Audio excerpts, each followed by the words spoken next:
కొంతమంది తెలిసి తెలియక అద్దింట్లోకి వెళ్ళినప్పుడు ఎమ్మటే తెలిసిపోద్ది వాళ్ళకి, అద్దింట్లోకి వచ్చామంటే వచ్చిన కాడి నుంచి ఎట్లా అయిపోతుందని చెప్తూ ఉంటారు కానీ కదలలేరు. శనిదేవుడు వాళ్ళని కదలనివాడు. మీకు ఇందాక చెప్పాను శని గురించి, వేరే దాని గురించి మాట్లాడుకుంటాం. శనిదేవుడు మందుడు అంటే స్లో, నెమ్మదిగా వస్తాడు. శని తత్వం ఎప్పుడు వచ్చినా, శని మూలాన్ని ఇబ్బంది కలిగినా కూడా ఎమ్మటే చేయాల్సింది ఆ నీల ఉంగరం పెట్టుకోవటం కాదు.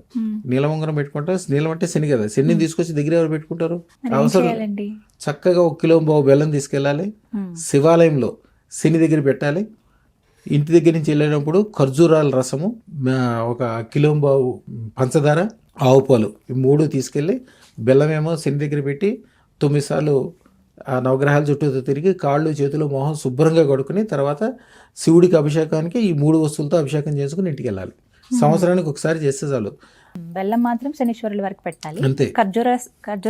ఖర్జూర రసము, పంచదార, ఆవు పాలు, ఈ 3 అభిషేకం చేయించాలి. గంట సేపు కూర్చోవాలి. గంట బావునికి బయటకు వెళ్ళేసరికి వాళ్ళకి తెలిసిపోద్ది, మనసు అంతా భారం అంతా దిగిపోయినట్టు, నెత్తి మీద ఉన్న చెడు అంతా వెళ్ళిపోయినట్టు, వెలుగు వచ్చినట్టు, వాళ్ళకి అప్పుడు దాకా ఉన్న సమస్యలకి పరిష్కారం దొరుకుతున్నట్టు. కొంతమంది అదృష్టం పెట్టుకునే శక్తి లేకపోతే, శక్తి లేదంటే ఇదే కారణం. అప్పుడు ఎమ్మటే వెళ్ళాలి, శివాలయంలో కిలోంబావు బెల్లం ఇవ్వాలి, శివుడికి అభిషేకం చేసుకోవాలి, స్వామి నాకు అదృష్టం పెట్టుకునే శక్తి ఇవ్వమని అడగాలి. అంతే. అటు 3 రోజులు 4 రోజులు వచ్చి పెట్టుకోగలుగుతాడు. డబ్బులు ఎటు నుంచి వచ్చేస్తాయి. చాలా మంది ఏం చేస్తారంటే, నాది అదృష్టానికి సంబంధించింది, అదృష్ట దేవతది నాది ఫోటో కలిపి కాలర్ ఐడీలు పెట్టుకుంటారు. ప్రతిసారి చూసుకుంటాం కదా అండి, ఎప్పటి నుంచో అనుకుంటుంది, అవలేదండి, పెట్టుకున్నామంటే ఈ పనులు అయిపోయినాయి, డబ్బులు వచ్చినాయి, అదృష్టం తీసుకెళ్ళాలంటే